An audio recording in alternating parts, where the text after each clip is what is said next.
انسان کو دنیا میں ایسے اعمال ضرور کرنے چاہیے جو صدقہ جاریہ ہو۔ صدقہ جاریہ کا مطلب یہ ہے کہ ہم دنیا سے چلے جائیں لیکن ہمارے اعمال ختم نہ ہوں، ہماری نیکیاں ختم نہ ہوں، ہمارے جانے کے بعد بھی ہمارے نامہ اعمال میں ہماری نیکیاں لکھی جائیں۔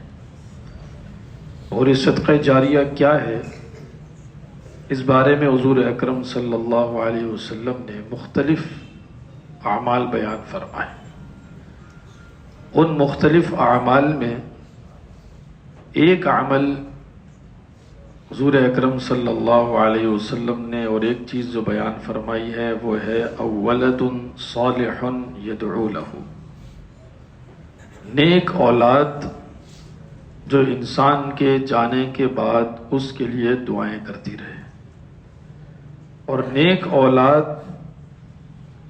بنانے میں والدین کے کردار کا بہت بڑا عمل و دخل ہوتا ہے،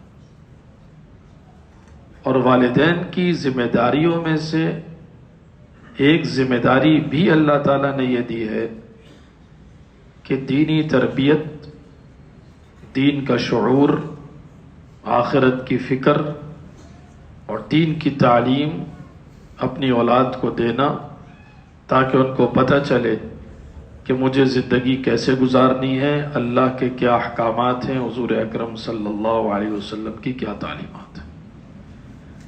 تو اس لیے ہمیں اس بات کی کوشش کرنی چاہیے کہ ہم اپنی اولاد کے بارے میں جو فکر کرتے ہیں کہ وہ اچھی تعلیم حاصل کرے تاکہ بہترین مستقبل اس کا ہو، بہت اچھا اس کا کاروبار ہو جائے، بہت اچھی اس کی جاب ہو جائے، پڑھا لکھا بندہ ہو، دنیا میں کسی کا محتاج نہ ہو۔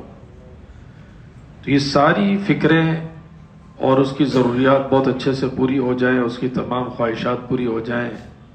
یہ موقع آ رہا ہے تو یہ چیز بھی اس کے پاس ہو، وہ موقع آ رہا ہے تو وہ چیز بھی اس کے پاس ہو، آگے اس کی شادی ہو رہی ہے تو اس کے بھرپور اخراجات میرے پاس ہوں تاکہ بھرپور انداز میں اس کی شادی ہو۔ یہ ساری فکروں کے ساتھ ساتھ ایک بہت بڑی فکر جو والدین کی ذمہ داری ہے وہ یہ ہے کہ بچے کی تربیت دینی انداز میں ہو کہ وہ بڑا ہو کر نماز کا پابند ہو، وہ بڑا ہو کر قرآن کریم کی تعلیمات کا پابند ہو، وہ بڑا ہو کر حضور اکرم صلی اللہ علیہ وسلم کی سنت کا پابند ہو۔ اور ہمیں آپ صلی اللہ علیہ وسلم کی تعلیمات میں یہ بات ملتی ہے کہ آپ صلی اللہ علیہ وسلم نے بچوں کی تربیت بہت اچھے انداز میں فرمائی اور دعا بھی کی ہے۔ دیکھیں دونوں چیزوں سے چیز بنتی ہے۔ ہم یہ کہیں صرف ہم دعائیں کرتے رہیں، عمل کچھ بھی نہ کریں تو ایسا بھی نہیں۔ ہم یہ کہیں کہ ہم عمل ہی عمل کرتے رہیں، اللہ سے بالکل بھی نہ مانگیں تو ایسا بھی نہیں۔ دونوں چیزیں اگر ہم اپنی زندگیوں میں لے آئیں تو اللہ تعالیٰ ہماری اولاد کو بہت ہی نیک و صالح اور بہترین تربیت یافتہ بنا دیں گے۔ حضرت حسن رضی اللہ تعالیٰ عنہ جو حضور اکرم صلی اللہ علیہ وسلم کے نواسے تھے، چھوٹی عمر میں جب تھے تو انہوں نے ایک دفعہ کوئی صدقے کی کھجور منہ میں ڈال لی، اور حضور اکرم صلی اللہ علیہ وسلم کی اولاد پر صدقے کا مال بھی وہ نہیں تھا، اجازت نہیں تھی۔ اب آپ صلی اللہ علیہ وسلم ان کے منہ میں انگلی ڈال کر اس صدقے کی کھجور کو نکالتے۔ بچہ تو بچہ ہوتا ہے، وہ تو نہیں سمجھتا، آپ اس کے ہاتھ سے کوئی چیز لے لیں تو وہ ناراض بھی ہو سکتا ہے اور رو بھی سکتا ہے۔ اس کو کیا معلوم کہ یہ چیز میرے لیے مناسب نہیں ہے، میرے لیے اچھی نہیں ہے۔ کوئی بچہ اگر کوئی چھری اٹھا لے، آپ اس سے لے لیں، حالانکہ آپ خیر خواہی کر رہے ہیں، ایسا نہ وہ بے دھیانی میں اپنا ہاتھ ہی کاٹ دے، لیکن بچہ تو روئے گا کہ میرے ہاتھ سے چیز لے لی۔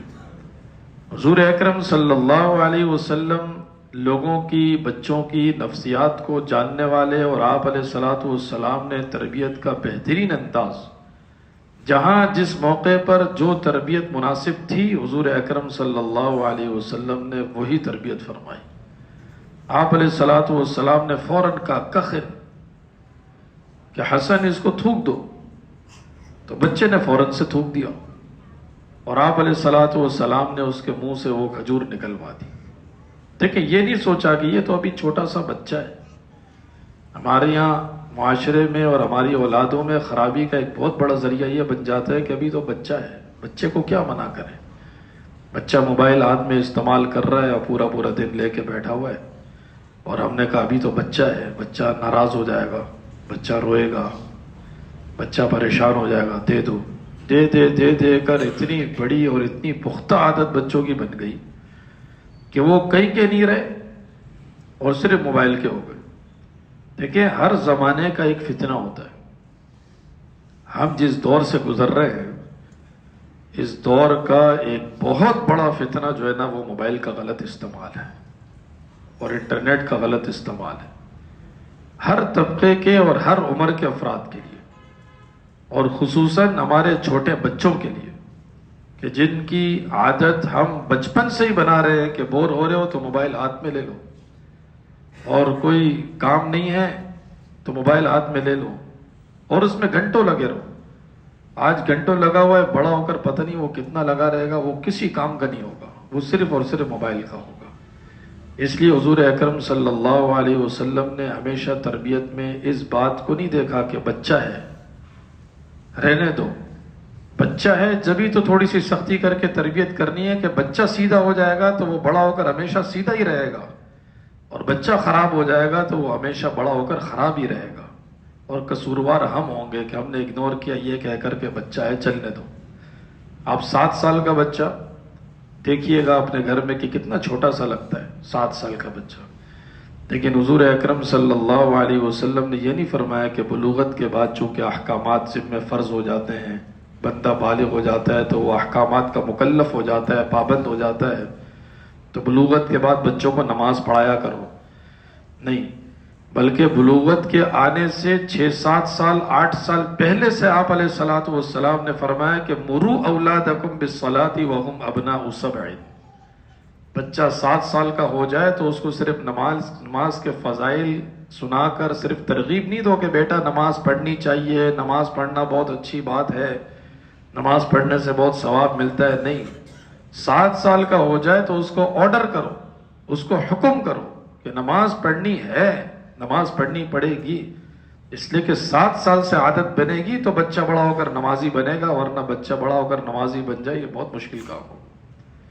حضور اکرم صلی اللہ علیہ وسلم کی تربیت میں حضرت عمر ابن ابی سلمہ تھے، آپ صلی اللہ علیہ وسلم کے ساتھ کھانا کھا رہے تھے۔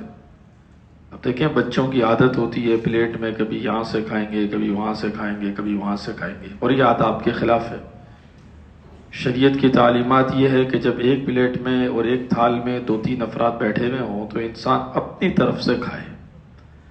اب ان کا ہاتھ گھوم رہا تھا، حضور اکرم صلی اللہ علیہ وسلم نے ارشاد فرمایا یا غلام، اے بیٹے، سم اللہ وکل بیمینک وکل مما یلیک، جب بھی کھانے کے لیے بیٹھو 3 چیزوں کا ضرور اہتمام کرنا۔ نمبر 1، کھانے سے پہلے بسم اللہ الرحمن الرحیم پڑھ لینا۔ نمبر 2، دائیں ہاتھ سے اور سیدھے ہاتھ سے کھانا کھانا۔ نمبر 3، اپنے سامنے سے کھانا کھانا، کسی اور کے سامنے سے کھانا نہیں کھانا۔ بچپن میں حضور اکرم صلی اللہ علیہ وسلم یہ تعلیمات دے کر بچپن سے ذہن بناتے تھے تو وہ بات بڑھاپے تک انسان کے ذہن میں رہتی تھی، اور بچپن میں آپ علیہ الصلوۃ والسلام نے بچوں کی تربیت بہت کی۔ حضرت عبداللہ ابن عباس کے بارے میں ایک مشہور حدیث آپ سنتے ہیں کہ ایک سواری پر سوار تھے، آپ علیہ الصلوۃ والسلام کے پیچھے بیٹھے ہوئے تھے۔ حضور اکرم صلی اللہ علیہ وسلم نے توحید کا ذہن بنایا کہ دیکھو اس کائنات میں وہی ہوتا ہے جو اللہ چاہتے ہیں، اور ساری کائنات تمہیں نفع دینا چاہے، اللہ نہ دینا چاہے تو فائدہ نہیں ہو سکتا۔ ساری کائنات نقصان پہنچانا چاہتا ہے، اللہ نقصان نہیں پہنچانا چاہتا، ساری کائنات مل کر تمہیں نقصان نہیں پہنچا سکتی۔ بچپن میں جب ذہن پکا ہو گیا نا تو بڑا ہو کر اس کو کوئی ہلا نہیں سکتا۔